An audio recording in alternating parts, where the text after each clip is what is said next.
Welcome back to the High School Fan Zone on a Wednesday night. We're going to jump into the Tiger Fan Zone. We're waiting on Coach Jay Northcutt to sneak in the door here. I don't know if he's bringing some young men with him or not. We'll see when he gets here. While we're waiting on the Tigers to get here, we'll run through a couple of things real quick again. Reminder that we've shuffled the pecking order here. I don't know if pecking order is the right word. We've shuffled the order of teams on Monday, Tuesday, and Wednesday nights in the fall. Monday nights will be Estacado, Memorial, and Liberty from 6 to 7:30 p.m. Tuesday nights will be Monterey and Coronado from 6 to 7 p.m. Wednesday will be Lubbock High, Friendship, and Lubbock Cooper, 6 to 7:30 p.m. Focus a lot on football in the fall, but we're going to mix in some volleyball coaches as we go because there's great volleyball in Lubbock, Texas. I know a lot of folks know that, but I'm just going to throw that out there. A lot of good teams playing. Liberty had a huge win last night, went to Shallow Water, beat, I believe, I've seen them ranked number 1 or ranked number 3, and I think Liberty, if they're not ranked, they sure as heck should be. They beat Shallow Water in 3 sets. Friendship and Lubbock Cooper also traditionally very good. They're both a little bit in transition this year, but I have a feeling they're going to figure it out. And then Coronado, Monterey, Lubbock High are all in action in District 3-5A along with Lubbock Cooper. Private school volleyball is as good as anywhere in the state out here. Lubbock Christian's the reigning state champion in 4A. Trinity Christian's got a huge tradition. Got to the 3rd round last year. All Saints made it to the state semifinals. Kingdom Prep has been there fairly recently. So we're going to give the 8 schools that we have in on the High School Fan Zone, we're going to give the volleyball teams their moment in the sun when we get a chance. Like I said, we'll mix them in every once in a while. I'll go back through the station, the schools that are carried on Raymar Networks on Friday nights for football. Right here on 100.7 The Score, you've got Lubbock Cooper. Double T 97.3 is the home of the Friendship Tigers. 93.1 Yes FM is where you'll hear the Liberty Patriots. 96.9 The Bull is Coronado's flagship station. And Monterey can be heard on 93.7 The Eagle. Friday nights, tune in to either Double T 97.3 or 100.7 The Score from 6 to 6:30 p.m. for the West Texas Friday Night Preview. And then both those stations from 9:30 to midnight will carry the West Texas Friday Night Scoreboard Show. You can find any archive show on the High School Fan Zone page at doubletsportsnetwork.com. And don't forget to jump in and download the 100.7 The Score mobile app to listen live or to podcast of all of the High School Fan Zone shows. Normally I would go through the scores from the week, but we aren't there yet. We're in week 1. I rattled off that schedule a little bit ago, so we'll do that again maybe here the 3rd segment. Friendship is coming off of one of the best season I think in Jay Northcutt's, now I believe it's 9-year tenure. It's either 9 or 10. I tell him and Chris Softly all the time. I get the 2 of them mixed up. They're the 2 longest tenured coaches in Lubbock now in football. 10-2 last year, won the District 2 6A championship outright and undefeated for the first time as a 6A school. Won a first-round playoff game, gave South Lake Carroll all they wanted in the second round before losing 49-42.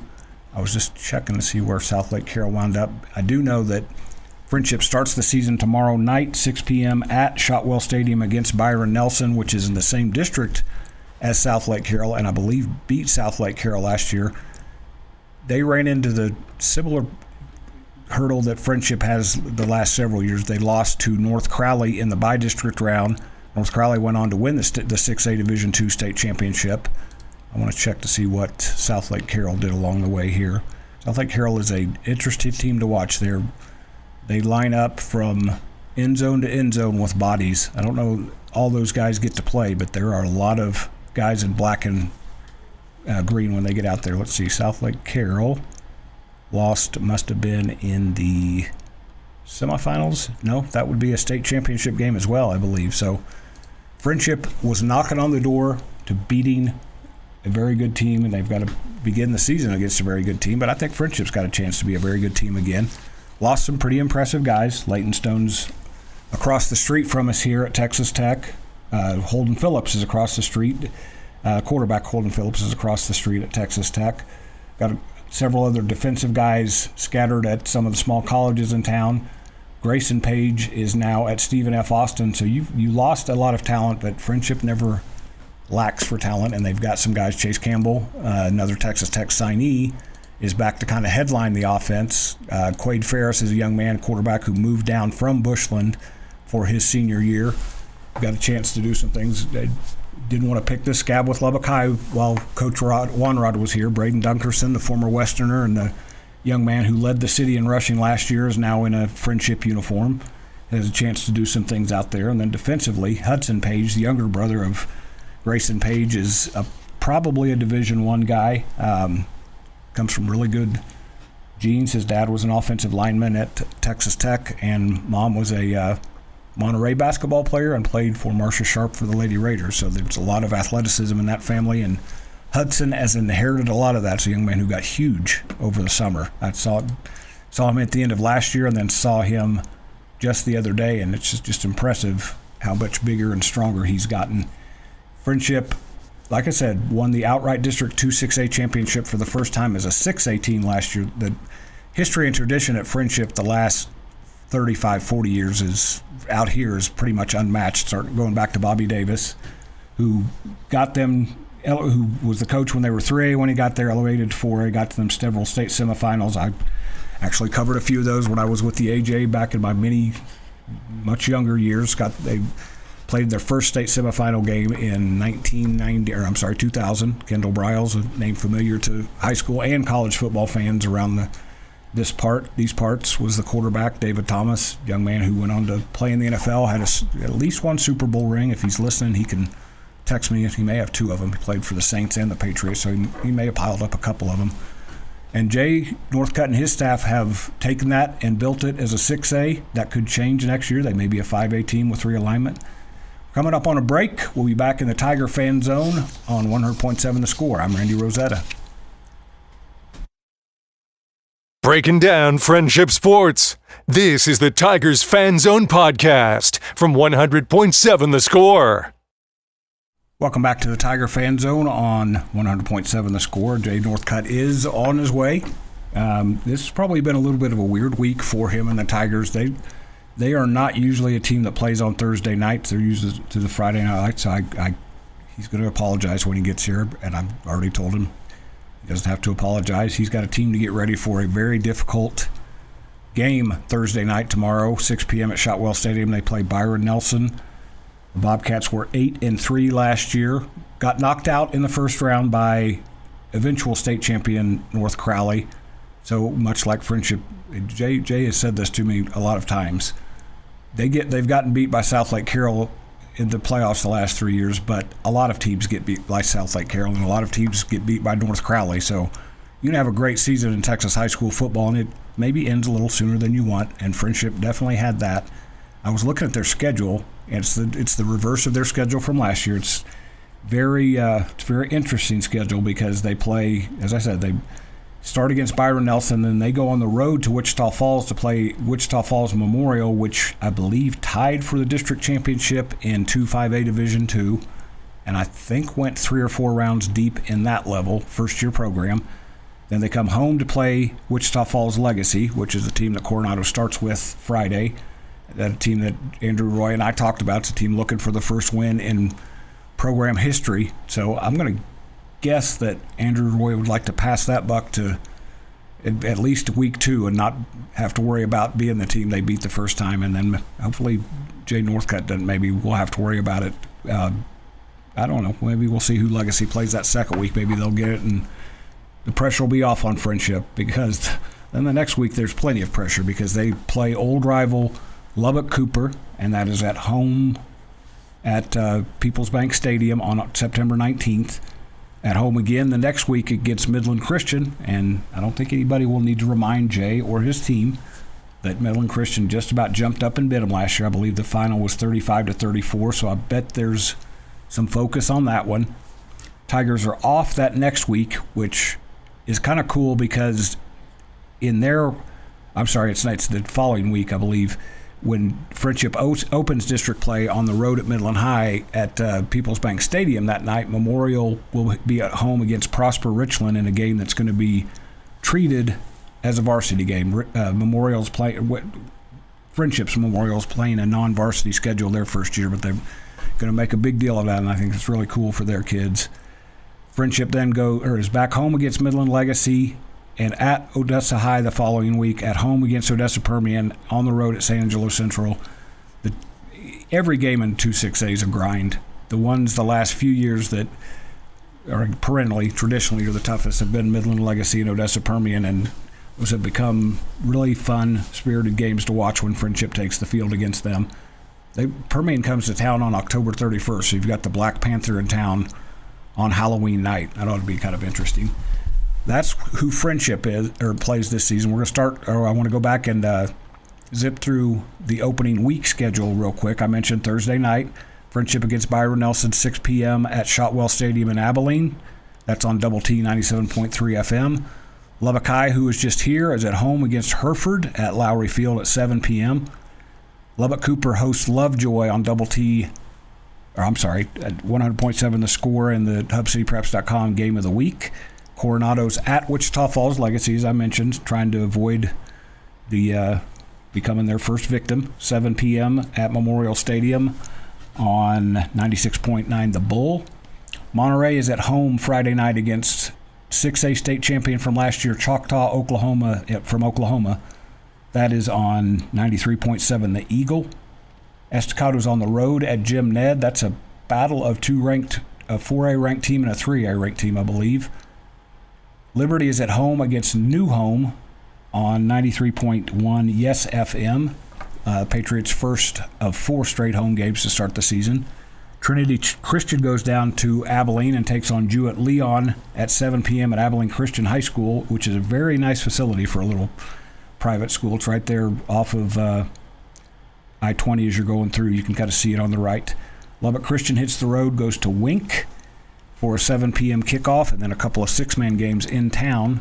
Christ the King is at home against Anton, a 5 p.m. kickoff, and Kingdom Prep host Amherst at 7:30 over at Warwick Memorial Stadium. It's a busy schedule. That's going to kind of become the norm, I believe, in Lubbock, with now 8 public schools and 6 private schools, and there's going to be a lot of football on Friday nights here on out moving forward, and I can't think of anything better if you're a high school football fan than having a bunch of games to choose from. This is the first week of the high school football season, so everybody's excited. That includes me as we get going this week on the High School Fan Zone. We're on a Wednesday night. We are in the Tiger Fan Zone. We're going to wrap up with one more segment after this break, and then we'll come back with the Pirate Fan Zone right here on 100.7 The Score. Bringing you the latest news from Friendship Athletics. This is the Tiger Fan Zone podcast from 100.7 The Score. Welcome in to the final segment of the Tiger Fan Zone. As you can see, a much younger, much better looking dude has joined me over there to my left, Jay Northcutt, who's I think must have had as hectic a week as I had. I know it's opening week and you spend your whole off season, but Thursday night games throw you off a little bit when you're like LISD teams get a little bit used to them. You don't have a whole lot of Thursday games. No, hadn't had a lot of Thursday games. Definitely can throw you off a little bit, but it's just kind of part of being in the business. You got to adjust and be flexible, and if you can't do that, then I guess shame on you. You know? No shame needed. Give us, since we're up against the one segment here, give us the quick synopsis of Byron Nelson. Hopefully people have looked at this website and seen a little bit about you guys on HubCityPreps.com, so they may know about you. But what about Byron Nelson do they need to know? That they're consistently good year in and year out, and that's what I've seen on film in regards to them so far. They lost quite a few from last year's team, especially on offense, have some really talented returners on defense, but they're a well-coached team. They expect to win. It's going to be a big game. We're going to have to play well, and play, making as few mistakes as we possibly can make, and not turn the ball over, and be good on specials. Those are all the things I think in a big game like this, against a team like this, that you have to be good at. I think it was Brian Gerlich, your athletic director, who has some experience over there, said that one thing when you play teams like that in the first week especially is Metroplex, there's a little bit more of a transfer portal feel in high school football. A lot of kids will move around and find a place that maybe fits them better. So they may have lost a lot of guys, but they may have a lot of different guys coming in. That's always a possibility there. A little easier to move around, in that area than it is maybe out here in good old West Texas, which I would say that's a bonus for us, Randy. Yes. But yeah, I know that kind of stuff happens, and Byron Nelson's a good school and is in a nice area. So, we'll find out about 6 o'clock tomorrow, I suppose. Well, and to be fair to them, you had a quarterback move in from Bushland, and that guys moved for a lot of different reasons. This young man's dad had a job situation. He's somebody to keep an eye on for high school football fans out here. Quade Ferris. He's definitely that. Been really proud of how Quade has come in and just jumped right in head first into number one, getting to know his teammates and developing that relationship and being a leader for us, but then really just spending some time learning the offense, doing the extra, working on his fundamentals. And, we've been pretty blessed with QBs at Friendship, and a lot of them had the very similar qualities with the work ethic and the commitment and the doing the extra stuff. And Quade, he brought that in with him, and so really excited to see what he can do. He got to show up and meet a Division I receiver right off the bat too, Chase Campbell. That's not a bad guy to have back to have a new quarterback work with. No, definitely not. Chase is a big target, and Chase is definitely no secret now. He's not going to be under the radar, but we have some other tools on offense, I think, that are going to benefit from that. Some other weapons that are within our receiving core that I think are going to benefit Chase, because people aren't going to just be able to single him up or double him up. And it's going to give these other guys an opportunity to catch some passes, and then I think that'll happen in turn to Chase. And then I think you got to factor our running backs in. Sometimes they get kind of left out because we throw the ball so much, but I think it's going to open up our run game. Well, and I didn't want to poke Juan Rod when he was in here. You inherited the leading rusher from Lubbock last year, and Braden Dunkerson. There's a nice another addition to put in your offense. Yeah, Braden is another one that's come in and really worked hard and really earned himself a role, on the team. And he's had a great week of practice. I can tell that he's excited about going out and being in this game tomorrow, and so excited about him as well as the whole team. But Braden, guy I'm very proud of. Real quick, since we're shortened here, I'm going to go back to Chase, because you said something the other day that jumped into my head. Everybody sees the great athlete. Everybody sees the big numbers. Chase, the person, probably doesn't get talked about enough or get enough attention. That's a pretty solid young man who's done a lot of things to help you guys as a leader and as a person.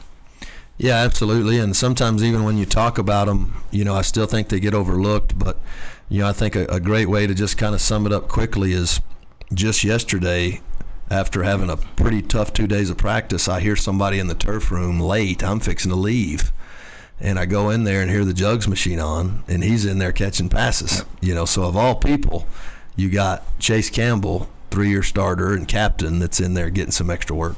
That's exactly why I wanted you to talk about him. That wraps us up in the Tiger Fan Zone. Jay Northcutt's abbreviated section. We'll maybe make him stay 2 segments next time. So, deal. We'll be back after the break in the Tiger Fan Zone on 100.7 The Score.